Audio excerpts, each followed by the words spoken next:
He was the coolest cop on TV, but fame nearly broke him. When the Mod Squad made Clarence Williams III a star, nobody knew he was suffering behind those sunglasses. The pressure of being one of the first black TV heroes drove him to the edge. His marriage fell apart. He turned down huge movie deals. He even had nightmares about hearing "solid," his character's catchphrase, over and over in his mind. While America loved Linc Hayes, Clarence was fighting to save himself from a role that threatened to swallow him whole. Clarence Williams III was born in Harlem in 1939, right as America was beginning to recover from the Great Depression, and just before World War II would change everything. His father was a professional musician, but his mother, Mary Rhett, vanished from his life early on. No one really knows what happened. Official records don't say much, and interviews avoid the topic. So from a young age, Clarence was raised by his grandparents. That loss, the mystery around his mother, left a mark. It gave him a deep well of emotion he would later draw from in powerful roles like Prince's father in Purple Rain. His grandparents weren't just caregivers, they were legends. His grandfather, also named Clarence Williams, wasn't just a pianist, he wrote jazz classics and ran his own music publishing company. His grandmother, Eva Taylor, started performing as a child and toured the world as a singer and stage actress. Together, they made music with some of the biggest names of their time, people like Louis Armstrong and Sidney Bechet. Clarence grew up surrounded by greatness. He didn't just hear jazz in his house, he lived inside it. That early exposure to rhythm and performance shaped the way he acted. Critics later noticed how he delivered lines like a musician playing notes, but it wasn't just music in his blood.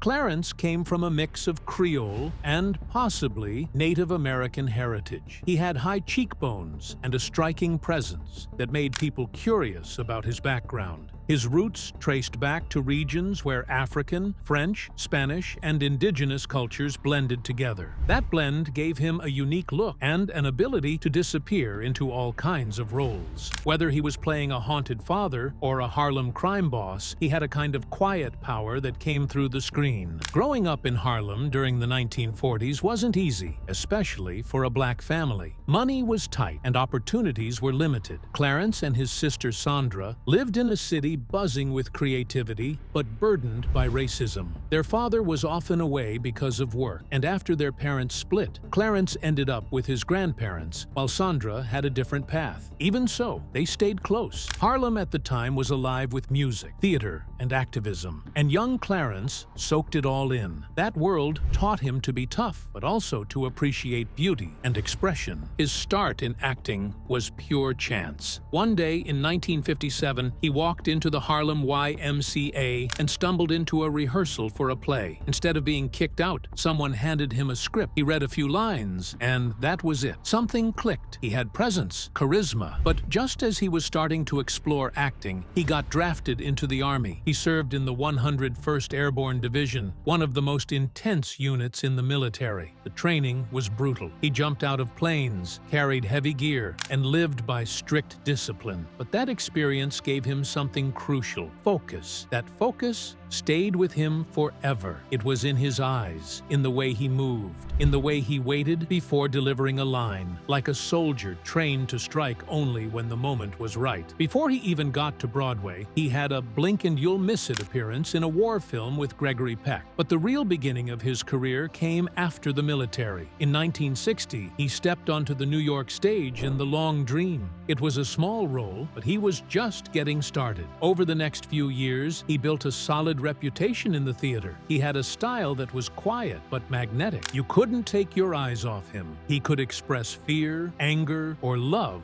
without saying much at all. Then came the performance that changed everything. In 1964, he starred in Slow Dance on the Killing Ground, a dark, intimate play that showed just how deep his talent ran. He was only 25, but critics were already calling him one of the most powerful young actors around. He got a Tony nomination for that role, and people started to pay attention. His performance was studied by acting students for years afterward. While his career was heating up, he made a surprising move. He accepted a teaching role at Brandeis University. It wasn't just about passing time, it was about sharpening his craft in a different way. Brandeis was full of big ideas and social change. Martin Luther King Jr. had spoken there. It was the kind of place where art met politics, and Clarence soaked it all in. He learned how to think about characters in a deeper way, connecting performance to real social issues. That academic time gave him another layer of depth, something that would show up later in the roles he chose and how he played them. When The Mod Squad first aired in 1968, America was in chaos. The country had just lost Martin Luther King Jr. People were protesting the Vietnam War. The Black Panthers were clashing with police in the streets. It was a tense time. And right in the middle of all that, a TV show showed up that looked totally different from anything else on screen. The show had 3 young leads, one black, one white, one blonde. That was their slogan. It was simple but powerful. Back then, it was rare to see a black actor in a leading role on TV, even rarer to see one treated like a full human being. But the Mod Squad didn't just include Clarence Williams III. It made him one of the stars. The show ran for 5 seasons and more than 100 episodes, but it wasn't just popular, it was bold. It talked about things that most shows avoided: abortion, racism, police violence, the war, drug use, domestic abuse. This wasn't a show about solving fake crimes in nice neighborhoods. It was about real issues that people were actually living through, and it made people think. Clarence Williams III played a character named Linc Hayes.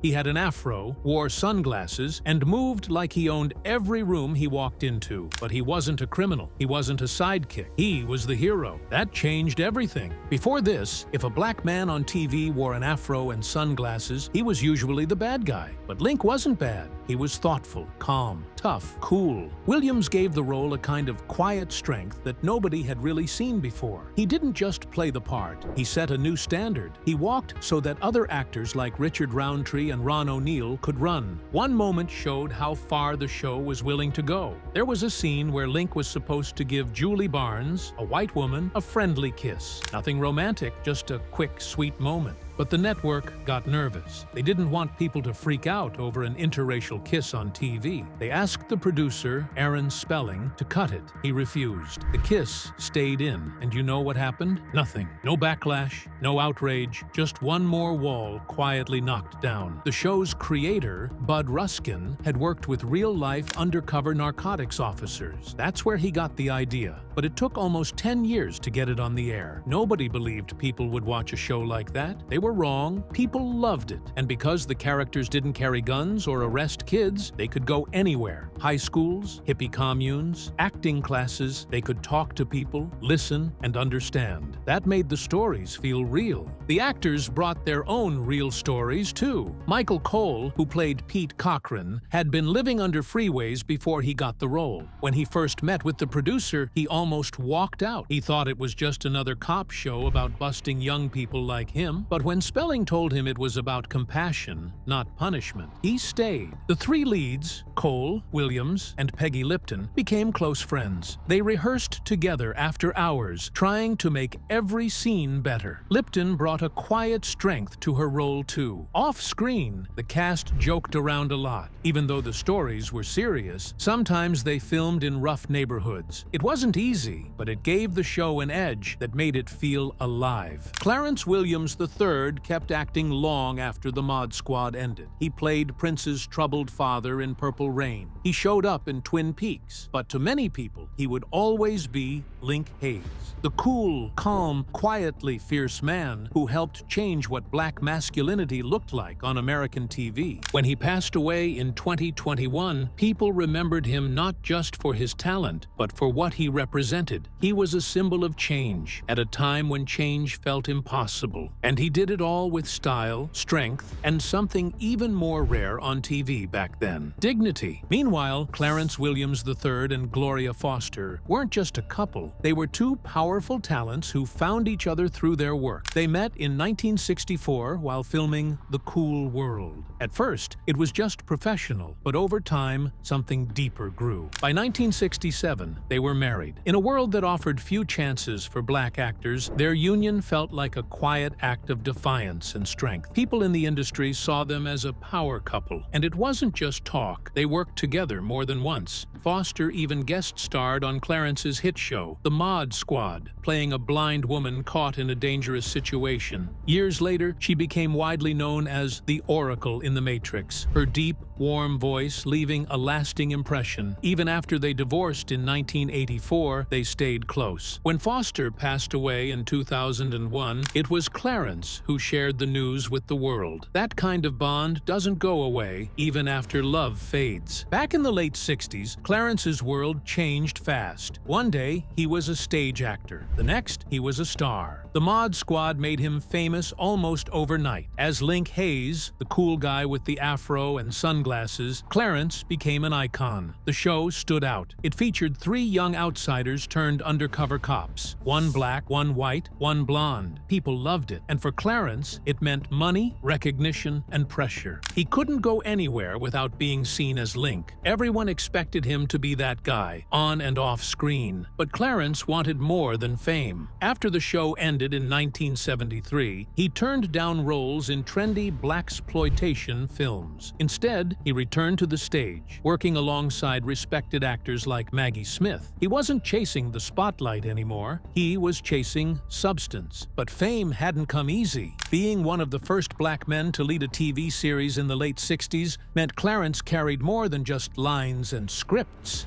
He carried expectations. The Mod Squad premiered in 1968, during a time of deep racial unrest in the U.S. Martin Luther King Jr. had just been killed. Cities were on edge, and Clarence knew that everything he did on screen mattered. His role wasn't just acting, it was representation. Unlike actors from earlier decades who were forced into degrading roles, Clarence got to play someone smart, serious, and real. His character had been arrested during the Watts riots, grounding the show in the issues people were actually living through. Every week, the Mod Squad touched on race, violence, drugs, and war. It was more than entertainment. It was a mirror, and Clarence knew people were watching closely, not just for the story, but for what it said about Black Americans. That pressure didn't stop when the cameras were off. Working on a hit show was exhausting. Weekly episodes, long hours, it was nothing like theater. And while Clarence was stuck in Los Angeles filming, Gloria Foster stayed in New York, focused on her stage career. She won awards. She played dozens of characters in a single show. But the distance was real. They didn't have kids, which may have been a choice, considering their non-stop careers. Still, it wasn't just geography pulling them apart. Clarence also had to deal with constant public attention, media expectations, and the racism that lurked behind smiles and interviews. The grind wore him down. By the time the Mod Squad ended, it had already taken a toll on their marriage. Yet they held on for another 10 years. When they finally divorced in 1984, it wasn't a messy Hollywood breakup. They stayed friends, no bitterness, no scandal. Just 2 people who'd been through a lot together. Even without children to keep them connected, they kept in touch. Maybe it was mutual respect. Maybe it was knowing what the other had endured. Whatever it was, it lasted. When Gloria died in 2001, Clarence was still the one who stood up and spoke for her. He honored her publicly. Her funeral brought the theater community together, celebrating a woman who'd once played 27 roles in one show and moved audiences to tears. Years later, Clarence married again, a woman much younger, but people never forgot his first marriage. When the Mod Squad was coming to an end in 1973, Clarence Williams III felt stuck. For 5 years, he played Linc Hayes, the cool undercover cop, but the role started to feel like a trap.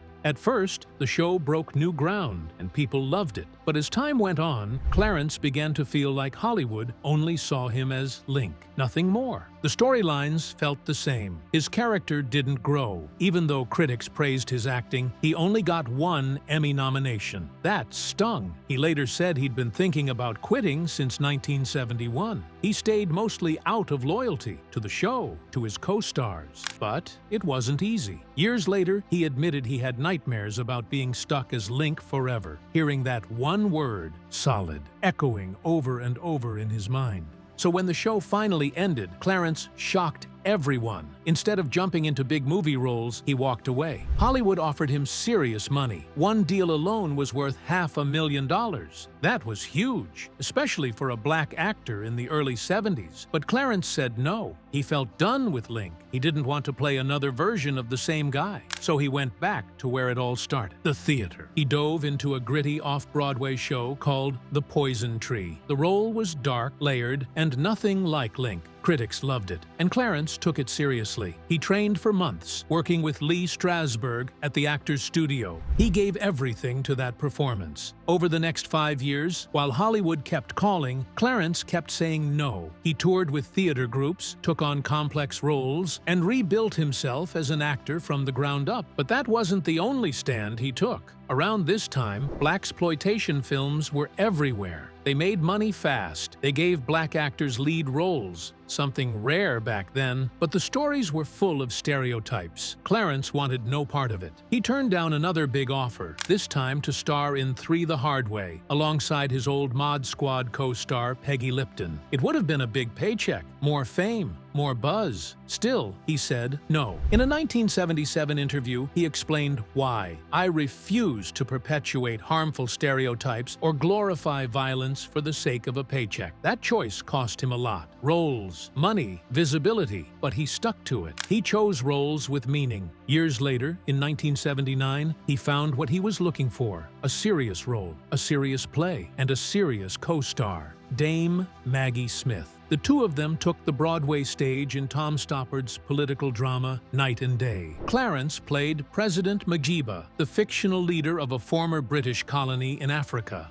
It was a role full of power and complexity, exactly the kind of challenge he had been waiting for. The show opened at the ANTA Playhouse and ran for almost 3 months. Maggie Smith got a Tony nomination. Critics took notice. So did audiences. Backstage, Clarence felt something he hadn't felt in years: artistic freedom. Hollywood had been offering him roles, plenty of them, but they were all the same. One-note characters, action guys, stereotypes. He said no to all of it. It wasn't that he looked down on the blaxploitation wave. In fact, he said those films gave a lot of people work, but he knew those parts weren't for him. He wanted characters with layers, with weight, with truth. Broadway gave him that. And the critics saw the difference. They no longer saw just Linc Hayes, the cool undercover cop with the perfect afro and a catchphrase. On stage, they saw someone who could command attention with just a look or a pause. Someone who brought fear, pride, and doubt to life in a single speech. Long before Night and Day, the New York Times had called him a dancer with words, saying he gave each line rhythm and raw emotion. Now, with his performance alongside Maggie Smith, everyone was finally seeing that again.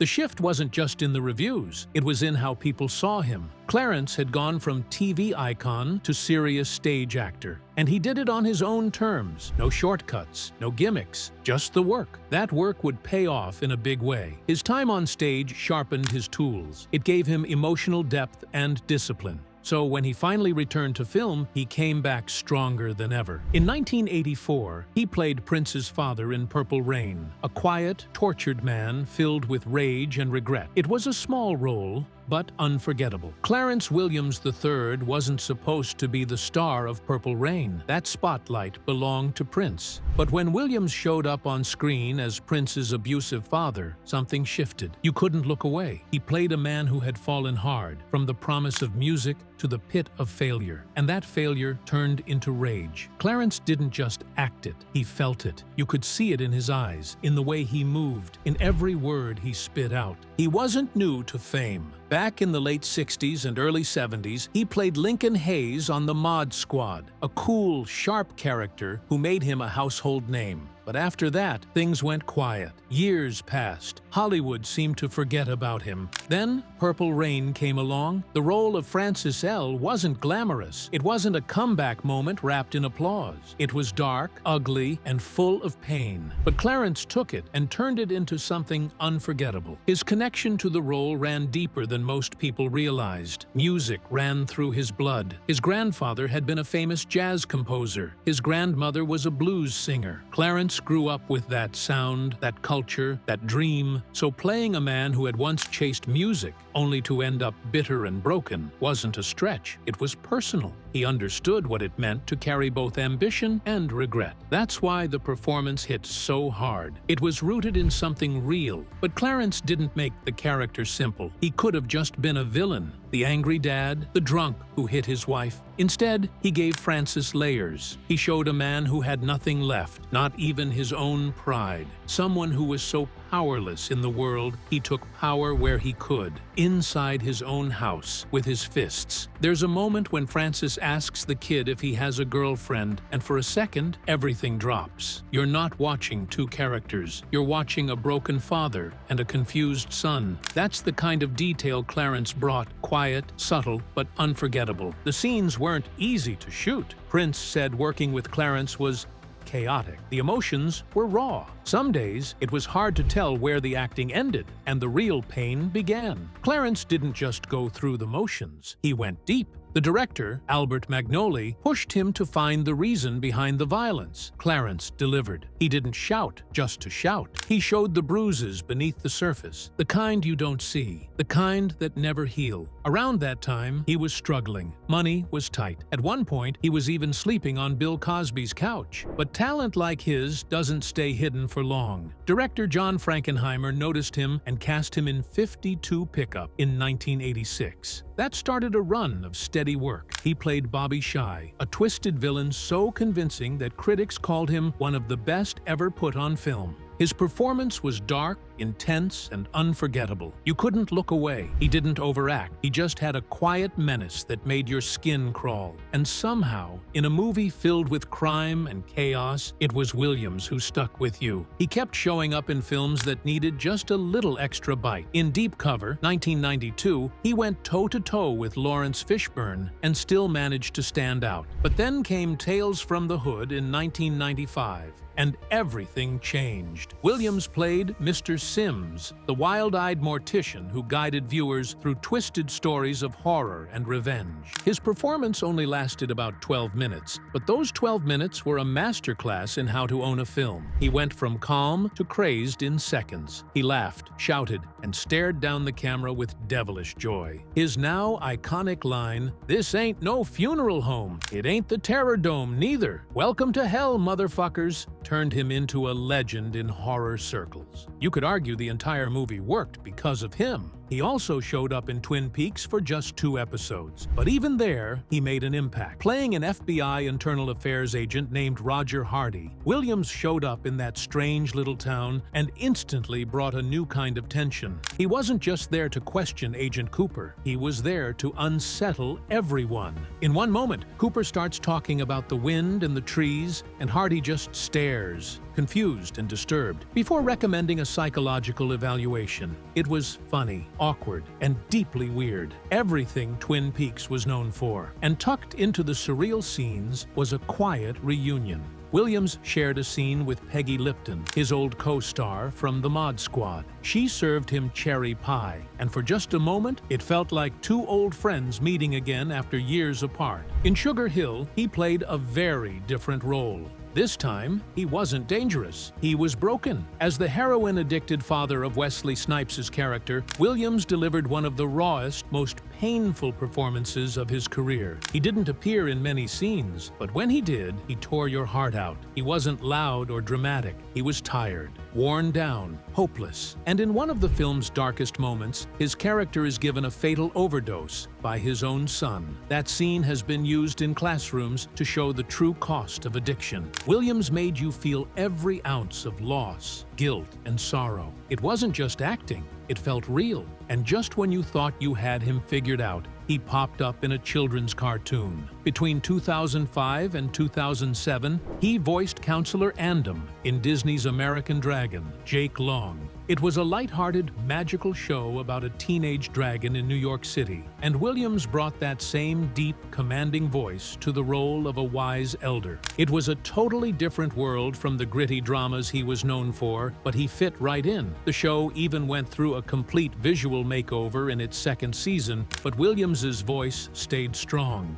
anchoring the character through the change. He proved that he could adapt to anything, even animated fantasy. Then came American Gangster in 2007. In the film's opening scene, he played Bumpy Johnson, the old-school Harlem crime boss whose death kicks off the whole story. He's only on screen for a few minutes, but again, Williams makes every second count. He lectures Denzel Washington's character, Frank Lucas, about how Harlem's changing and then suddenly drops dead. It's not historically accurate. Bumpy Johnson actually died in a restaurant, not a store, but in the movie, that scene felt like a torch being passed. Williams had that kind of weight to him. Even when he was saying goodbye, he made sure the audience felt the shift. And then, after decades of powerful performances, Clarence Williams III quietly stepped away. What the world didn't know was that he had been battling colon cancer. He kept it private. He didn't want the spotlight on his illness. When he died on June 4, 2021, it came as a shock. He was 81.